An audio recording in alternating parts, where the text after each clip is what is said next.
ہمارے چینل میں خوش آمدید۔ چلیں شروع کرتے ہیں آج کی کہانی۔ میرا نام مسفرہ ہے۔ میری عمر 60 سال ہے۔ میرا تعلق پاکستان کے صوبہ بلوچستان سے ہے۔ میرے گھر میں اماں ابا 2 بہنیں اور 2 بھائی ہیں۔ دیکھنے میں تو یہ گھر بہت خوبصورت اور شاندار تھا، لیکن اندر رہنے والے مکینوں کی زندگی کیسے کٹ رہی تھی یہ باہر کے لوگ نہیں جانتے تھے۔ دنیا کے سامنے اماں ابا ایک دوسرے سے محبت کرنے والے اور ایک دوسرے کا خیال رکھنے والے نظر آتے تھے، لیکن ان کی خوفناک حقیقت سے محض ہم بچے ہی واقف تھے۔ ابا ہر روز رات کے وقت اماں کو مارتے تھے اور صبح میں دونوں میں ایسا پیار ہوتا جیسے رات کے وقت وہ دونوں نہیں بلکہ کوئی اور ہوتا تھا۔ ہم چھوٹے ضرور تھے، لیکن اماں ابا کی حرکات ہم لوگوں کے دل و دماغ میں بس چکی تھی۔ ایک روز رات کے وقت جب مجھے اکیلے کمرے میں ڈر لگا تو میں اماں کے ساتھ سونے ان کے کمرے کی طرف چل پڑی، لیکن میری جان تو تب فنا ہوئی جب میں نے اماں کے کمرے سے آتی آوازوں کو سنا۔ یہ آوازیں رونے کی نہیں تھیں، یہ آوازیں چیخنے کی بھی نہیں تھیں۔ میں نے جیسے ہی ہلکا سا دروازہ کھول کر دیکھا تو خوف کے زیر اثر میرے ہاتھ پاؤں پھولنے لگے۔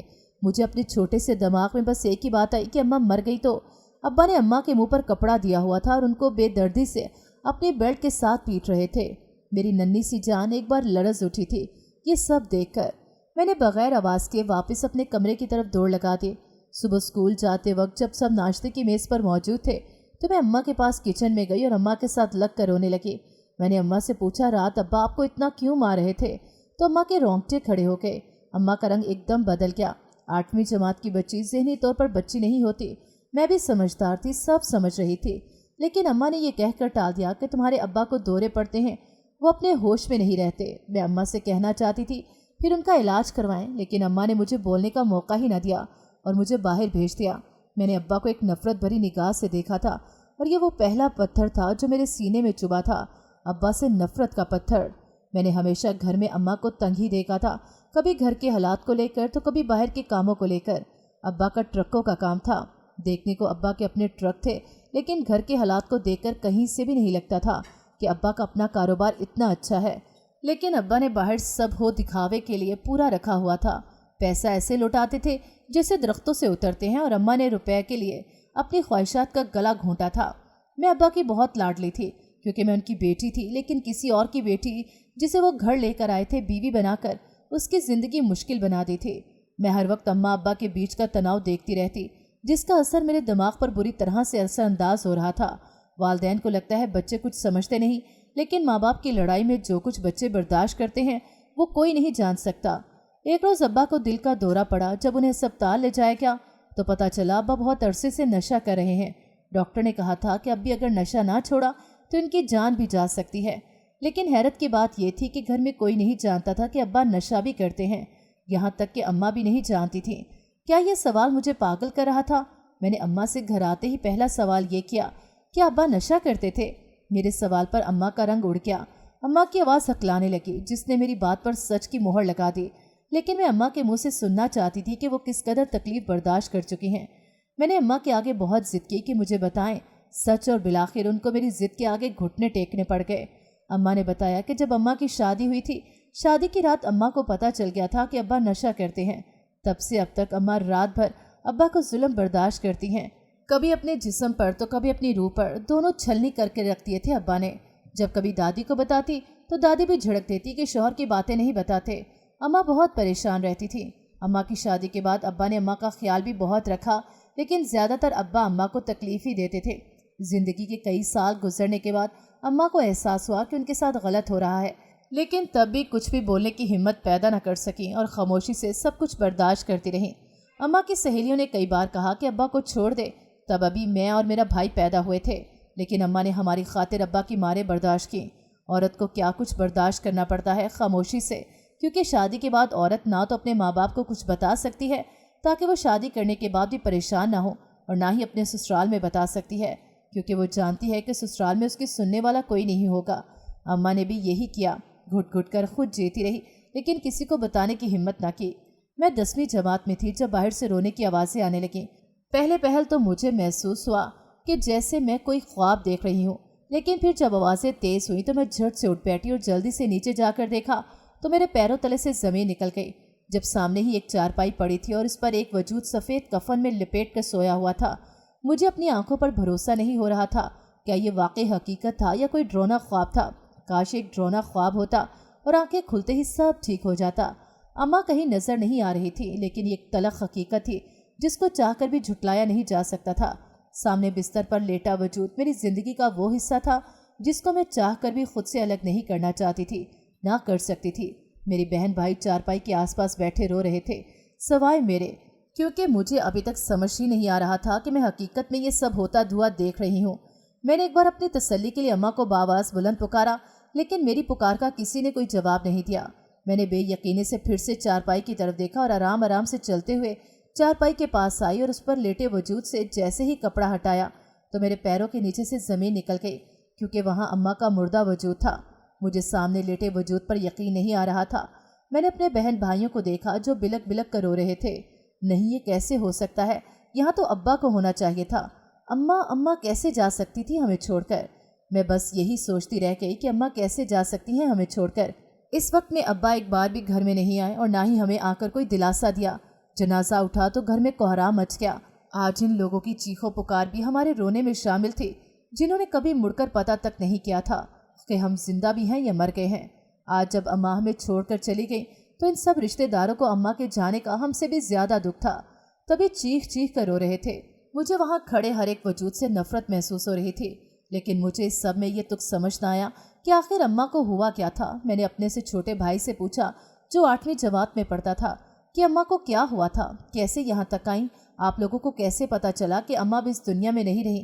جس پر بھائی نے بھی لا علمی کا اظہار کیا، جیسے وہ بھی نہیں جانتا تھا کچھ بھی کہ آخر اماں کو ہوا کیا تھا اور یہاں تک پہنچی کیسے۔ اماں کی تدفین کے بعد جب سب مہمان گھروں کو چلے گئے اور پھر 1-2 مہمان رہ گئے تو ابا نے ہمیں اپنا چہرہ دکھایا۔ چہرہ بھی کیا دکھانا تھا، پانی کا ایک گلاس مانگ کر کمرے میں چلے گئے۔ مجھے ابا پر انتہا کا غصہ تھا۔ آخر راتوں رات اماں کو ہوا کیا جو وہ بسترے مرگ سے جا لگے تھے، لیکن ابا کو تو جیسے کوئی فرق ہی نہیں پڑتا تھا۔ میں ابا کے کمرے میں پانی کا گلاس لے کر گئی تو مجھے وہاں ایک عجیب سی بدبو تھی جو برداشت کرنا مشکل ہو رہا تھا۔ میں نے کمرے میں ادھر ادھر دیکھا، لیکن مجھے وہاں ایسی کوئی چیز نظر نہ آئی جہاں سے بدبو آ سکتی ہے۔ ابا واش روم میں تھے، تبھی میں نے جلدی سے ڈسٹ بن دیکھا جہاں کچھ لفافے پڑے ہوئے تھے۔ اس کے سوا کچھ نہ تھا، لیکن عجیب سی بدبو نے میرا سر گھما کر رکھ دیا تھا۔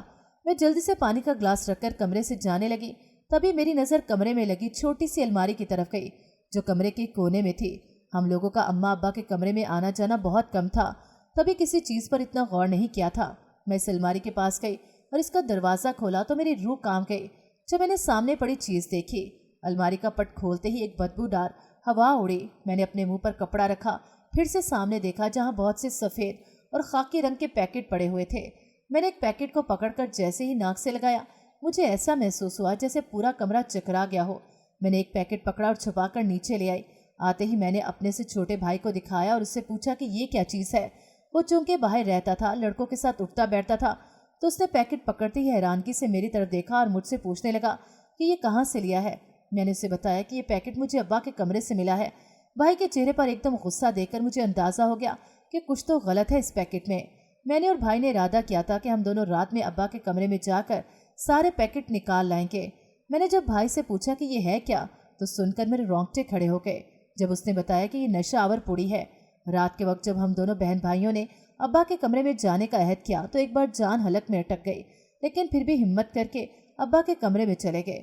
ابا آج گھر پر موجود نہیں تھے۔ ہم دونوں بہن بھائیوں نے جلدی سے کمرے میں جاتے ہی الماری میں سے پوڑیاں نکال لیں۔ جلد بازی میں میرا ہاتھ الماری کو لگا تو الماری ایک طرف کو ہو گئی۔ میری روح کانپ گئی جب الماری کے پیچھے کسی دروازے نما کوئی لکڑی دیوار کے اندر چپسا تھی۔ میں نے حیرانگی سے جب میں نے اس دروازے کو ہلکا سا دھکا لگایا تو وہ کھلتا چلا گیا۔ میں اور بھائی ایک دوسرے کی طرف دیکھنے لگے۔ میں اور بھائی جلدی سے اندر گئے تو اندر ہر طرف اندھیرا تھا اور سیڑھیاں اتر کر نیچے جاتی تھیں۔ ہم نے ٹارچ جلائی اور نیچے گئے جب ایک بہت بڑا کارخانہ بنا ہوا تھا۔ تھوڑا اندر گئے تو اندر سے کسی کے بولنے کی آوازیں آ رہی تھیں۔ ہم دونوں نے ڈر کے مارے ایک دوسرے کی طرف دیکھا۔ میرا وجود زلزلوں کی زد میں تھا۔ بھائی نے ہاتھ تھاما اور مجھے لیے واپس مڑنے لگا، لیکن ایک جانی پہچانی آواز نے جیسے ہم دونوں کے پاؤں جکڑ لیے تھے۔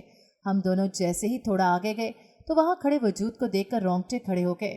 مجھے تو یقین نہیں آ رہا تھا کہ یہ شخص بھی اس کام میں ملوث ہو سکتا ہے۔ میرے سگے ماموں میرے ابا کے ساتھ مل کر کام کر رہے تھے۔ یہ کارخانہ بدبو سے بھرا پڑا تھا۔ جگہ جگہ عجیب و غریب رنگ کی منشیات تیار کی جا رہی تھی۔ ابا اور ماموں کے علاوہ اور بھی کئی غیر مت موجود تھے۔ میں جلدی سے ڈر کر واپس کمرے میں آ گئی اور بھائی کو بھی ساتھ لے آئی۔